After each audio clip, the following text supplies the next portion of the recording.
ကင်းကန်ရဲ့ဂိုးနဲ့အတူအလင်းဆိုင်သွားပြီးပလင်းတွေကိုင်နေလောက်ပြီးဖြစ်တဲ့ချဲစီအားလုံးပဲမင်္ဂလာပါများ0 score ဘောလုံးဝင်ဆောင်မှုကနေပြန်လည်ကြိုဆိုလိုက်ပါတယ်ချဲစီတို့ဖလားတစ်လုံးလက်လွတ်လိုက်ရတဲ့ပွဲတစ်ပွဲဖြစ်ခဲ့ပြီးသူတို့တွေဟာဂန်နာရောင်ဝမှာထုံးစံတိုင်းအရှုံးရလက်နဲ့ရင်ဆိုင်သွားခဲ့ရတာဖြစ်ပါတယ်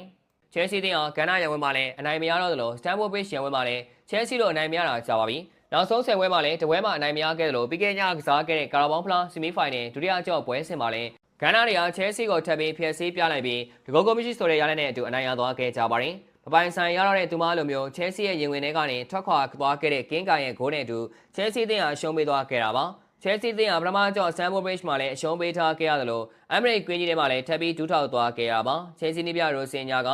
ချဲစီနီပြဘွားမှာချဲစီတင်ကို10ပွဲတာဝန်ယူထားခဲ့ပြီး6ပွဲနိုင်2ပွဲရှုံးဆိုတဲ့ရလက်ကိုပိုင်ဆိုင်ထားခဲ့ကြတာဖြစ်ပါတယ်။အဲဒီမှာချဲစီတို့ရှုံးပေးထားခဲ့ရတဲ့ပွဲစဉ်တစ်ပွဲကလည်းအာဆင်နယ်အသင်းကိုပဲအရှုံးပေးထားခဲ့ရဖြစ်ပါတယ်။ပထမအကြော့မှာချဲစီတို့ရှုံးပေးခဲ့ရတဲ့ဆိုတာကကိုသမားစန်းချန်ရဲ့အမားလေးတချို့ပါဝင်ခဲ့တယ်လို့ဆိုရမှာဖြစ်ပြီးအဲဒီတော့ကသာတေချာလေးကစားခဲ့ရင်အခုလိုအချိန်မှာပြိုင်ဆိုင်မှုတွေကပုံမပြင်းထန်နေခဲ့ကြမှာပါဒါပေမဲ့လည်းပြီးခဲ့တဲ့ညကကစားသွားခဲ့တဲ့ပွဲစဉ်မှာချဲစီတို့ကစားဖို့မငြမ်းခဲ့ကြဘူးလို့ဆိုရမှာဖြစ်ပြီးရိုစင်ညာကအကောင်းဆုံးပုံစံနဲ့ခင်းကျင်းလာခဲ့တာကိုမြင်တွေ့ခဲ့ကြရမှာပါရိုစင်ညာရဲ့လူထောပုံခင်းကျင်းနဲ့ပတ်သက်ပြီးလည်းတေးပြီးတချို့တွေကတေးပြီးအားမရကြပေမဲ့ရိုစင်ညာကတော့ရှိတဲ့သူနဲ့အစင်းပြောင်းခင်းကျင်းပြသသွားနိုင်ခဲ့တာကိုမြင်တွေ့ခဲ့ရဖြစ်ပါတယ်ရိုစင်ညာရဲ့ဒီစတစ်ပိုင်းကအာဆင်နယ်ကိုဒုက္ခပေးနိုင်ခဲ့တဲ့ဆိုပေမဲ့တင်းကိုတွေရအောင်တော့ရောက်နိုင်ခြင်းမရှိခဲ့ကြပဲအဆုံးသက်ရောက်မှာအာဆင်နယ်ရဲ့ကောင်တာတိုက်စစ်ဆင်မှုကိုရင်ဆိုင်သွားခဲ့ရပြီးဂန်နာတွေဟာတကောကိုမရှိတဲ့ချဲစီကိုနိုင်ယူကကာရာဘောင်းဖလားဖိုင်နယ်ကိုတက်လန်းသွားခဲ့ကြတာဖြစ်ပါတယ်ချဲစီဆိုတာဂန်နာတွေအတွက်တော့ငယ်နိုင်အသင်းလေးတင်းလို့ဖြစ်နေခဲ့ပြီးတစ်ခါလာလဲနိုင်နောက်တစ်ခါလာလဲနိုင်ဆိုတော့အာဆင်နယ်နဲ့ပတ်သက်ပြီးချဲစီတင်းဟာအိတ်ကတွေကကြက်ကလေးငှက်ကလေးလိုဖြစ်နေခဲ့ကြတာဖြစ်ပြီး